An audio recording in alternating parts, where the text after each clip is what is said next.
માંડવી ખાતે નવનિયુક્ત જિલ્લા પ્રમુખનો પદગ્રહણ સમારોહ યોજાયો। પૂર્વ ધારાસભ્ય આનંદ ચૌધરીને બનાવાયા છે જિલ્લા કોંગ્રેસના પ્રમુખ। અમિત ચાવડા, ભરતસિંહ સોલંકી રહ્યા હાજર। અમિત ચાવડાએ ભાજપ પર કર્યા પ્રહાર। ચોમાસા પહેલા બનેલા રસ્તામાં ખાડા પડી ગયા છે।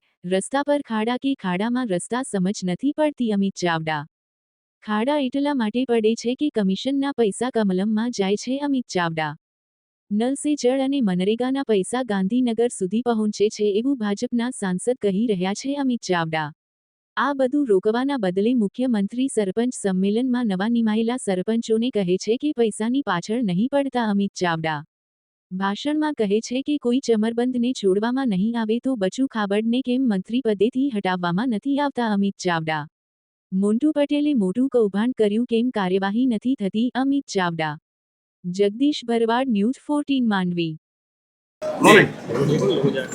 આજે સુરત જિલ્લા કોંગ્રેસ સમિતિના નવનિયુક્ત પ્રમુખ પૂર્વ ધારાસભ્ય માન્યભાઈ શ્રી આનંદભાઈ ચૌધરીના પદગ્રહણ કાર્યક્રમમાં ખૂબ મોટી સંખ્યામાં તમામ કોંગ્રેસના આગેવાનો પણ ઉપસ્થિત છે ને કાર્યકરો પણ ઉપસ્થિત છે।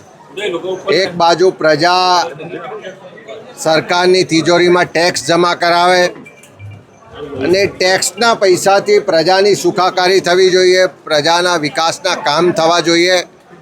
એના બદલે ભારતીય જનતા પાર્ટીના શાસકોની મિલીભગતથી પ્રજાના પરસેવાના ટેક્સના પૈસાથી ભાજપના નેતાઓને મળતિયાઓની તિજોરી ભરવાનું કામ થઈ રહ્યું છે। ચારે તરફ ભ્રષ્ટાચાર વ્યાપક બન્યો છે। આજે ઘરની બહાર નીકળો, જે રસ્તો પ્રજાના પૈસાથી બનેલો છે, જે રોડ બનેલો છે, એ 2 મહિના પહેલાં ઉનાળામાં બન્યો હોય અને પહેલાં જ વરસાદમાં ધોવાઈ જાય। આખા ગુજરાતમાં જાણે ખાડાનું રાજ હોય એવી સ્થિતિનું નિર્માણ છે। અને આ ખાડા કેમ પડે છે? કારણ કે કમિશનના પૈસા કમલમમાં જાય છે। ભાજપના જ સંસદ સભ્ય એમ કહે છે કે મનરેગામાં કે નલ સે જલમાં ભ્રષ્ટાચાર એમનેમ નથી થતો, કમિશન છે ગાંધીનગર સુધી જાય છે। ગાંધીનગરમાં બેઠેલા નેતાઓ અને અધિકારીઓની સંડોવણી છે એવું પ્રજા તો કહે છે।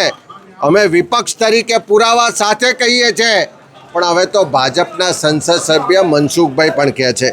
એનો સ્પષ્ટ મતલબ છે કે ચારે તરફ મનરેગામાં ભ્રષ્ટાચાર છે, નલ સે જલમાં ભ્રષ્ટાચાર છે, રસ્તા પર ખાડાઓ છે, વિકાસના કામોના પૈસા ખવાઈ જાય છે।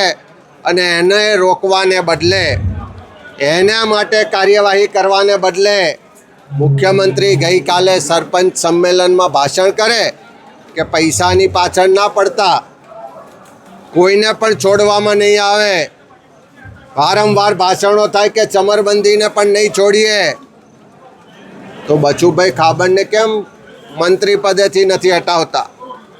મોન્ટુ પટેલ જેવા તમારો ભાજપનો કાર્યકર 3000 કરોડનો ભ્રષ્ટાચાર કોના આશીર્વાદથી કરે છે? રસ્તા પર ખાડા કોના કારણે પડે છે? ચારે તરફ એક પણ કચેરીમાં પૈસા આપ્યા વગર સામાન્ય માણસનું કામ નથી થતું। એ ભ્રષ્ટાચાર રોકવાની જવાબદારી કોની છે? તો મુખ્યમંત્રીશ્રી ત્યાં કોઈ કાર્યવાહી નથી કરતા, એમના ભાજપના મળતિયાઓને રોકવા માટે સલાહ સૂચન નથી આપતા। પણ જે સરપંચો હજુ તો ચૂંટાઈને પહેલી વાર ચાર્જ પણ નથી લીધો, એમને શિખામણો આપે છે। મારી મુખ્યમંત્રીશ્રીને સ્પષ્ટ માગણી છે કે આખા ગુજરાતમાં કરોડોના ખર્ચે જે રસ્તા બન્યા, પહેલાં જ વરસાદમાં ધોવાઈ ગયા, આખા ગુજરાતમાં ખાડાઓનું રાજ છે। રસ્તામાં ખાડો નહીં પણ ખાડામાં રસ્તો હોય એવી સ્થિતિનું નિર્માણ છે। અને માર્ગ મકાન વિભાગ જ્યારે તમારા જ હસ્તક હોય તો આ ભ્રષ્ટાચારની જવાબદારી કોની? આ ખાડા પડવા પાછળ કોણ જવાબદાર છે? રોડ ધોવાઈ જાય છે તેના માટે કોણ જવાબદાર છે? આ કમિશનના પૈસા કોણ ખાઈ જાય છે? એનો જવાબ મુખ્યમંત્રીશ્રી આપે। અને માર્ગ મકાન વિભાગની જવાબદારી જ્યારે તમારી પાસે છે તો આવા ભ્રષ્ટાચારીઓને ખુલ્લા પાડો, એની સામે કાર્યવાહી કરો, એમને શિખામણ આપો, એમને જેલમાં નાખો, ફરી સરપંચોને સલાહ આપજો। આજે સુરત જિલ્લા કોંગ્રેસ સમિતિના નવા વરાયેલા પ્રમુખ પૂર્વ ધારાસભ્ય અને ઓલ ઇન્ડિયા કોંગ્રેસ કમિટીના સેક્રેટરી, મધ્યપ્રદેશના ઇન્ચાર્જ, એ કોંગ્રેસ પરિવાર સાથે મળીને ચાર્જ સંભાળવાનો કાર્યક્રમ યોજવામાં આવ્યો હતો, જેમાં સુરત જિલ્લાના સૌ આગેવાનો, કાર્યકરો અને પરિવારના સૌ ભાઈઓ બહેનો જોડાયા હતા ખૂબ ઉત્સાહ અને ઉમંગ સાથે. અને વર્ષાના ગુલામણા વરસાદની સાથે સાથે આપે જોયું ખૂબ વરસાદ હોવા છતાં ખૂબ મોટી સંખ્યામાં સૌએ ભાગ લીધો.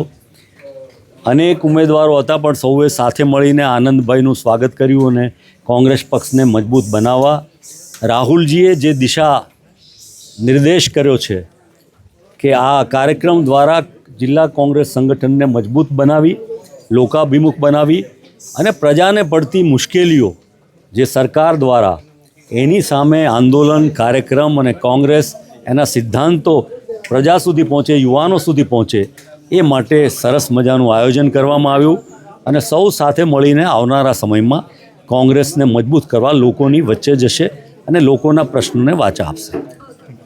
એકવાર જિલ્લાની જવાબદારી આવી છે, શું કહેશો? દેશમાં રાહુલજીની વિચારધારા, મહાત્મા ગાંધી આંબેડકરવાદીની વિચારધારા સાથે દેશમાં નવેસરથી સંગઠન સૃજન અભિયાન અંતર્ગત જિલ્લાના માંથી હું મધ્યપ્રદેશનો પ્રભારી એઆઈસીસી સેક્રેટરી છતાં પણ રાહુલજીએ જે જિલ્લાની જવાબદારી આપી છે એના માટે પ્રદેશ કોંગ્રેસ સમિતિ, એઆઈસીસી અને રાહુલજીનો ખૂબ ખૂબ આભાર વ્યક્ત કરું છું, અભિનંદન આપું છું. અને કપરા સમયમાં જે રીતે બેરોજગારી, ભ્રષ્ટાચાર, અત્યાચાર, ખેડૂતોનું દેવું અને એવા સમયમાં લોકોની વચ્ચે ડર કાઢીને ફરી પાછા કોંગ્રેસ સત્તા પર કેવી રીતે આવે અને જે નાના માણસો, જે દબાયેલા કચડાયેલા લોકો છે એને ફરી પાવરમાં લાવવા માટે રાહુલજીનું જે અભિયાન છે એમાં જવાબદારી નિભાવવા માટે મને જવાબદારી સોંપી છે, તો હું આભાર માનું છું. અને જે ખંતથી, બધા મહેનતથી આજે આપ જોઈ રહ્યા છો કે બધા જ કાર્યકર્તાઓ અહીં ઉપસ્થિત હતા, તો એ લોકોનો જે ઉત્સાહ એ કેવી રીતે અમે ઉપયોગ કરી શકીએ અને સંગઠનમાં નવા પ્રાણ પૂરી શકીએ એ જ અમારો લક્ષ્ય છે. સાહેબ, એક ચોક્કસ જૂથ છે જે કોંગ્રેસનું જે નારાજ ચાલી રહ્યું છે, ખાસ કરીને એ લોકોએ તમારા વિરુદ્ધ મિટિંગ પણ કરેલી હતી હાઈવે પર, એ લોકોને કઈ રીતે સાથે લેશો? ચોક્કસ જૂથ એવું કોઈ જૂથ નથી, પરંતુ ઘણા બધા મિત્રોને અપેક્ષા હતી કે અમે પણ જિલ્લાનો સુકાન સંભાળીએ. અને સ્વાભાવિક છે પાર્ટીમાં, હું તો અહીંયા ચાર્જ સંભાળવા માટે મેં ફોર્મ નથી ભર્યું, દાવેદારી નથી કરી, એટલે સ્વાભાવિક લોકોની ઈચ્છા હોય. પરંતુ એઆઈસીસી અને પ્રદેશને એવું લાગ્યું કે આનંદ ચૌધરી આમાં કામ કરી શકશે ને એ હેતુથી મને જવાબદારી સોંપી છે.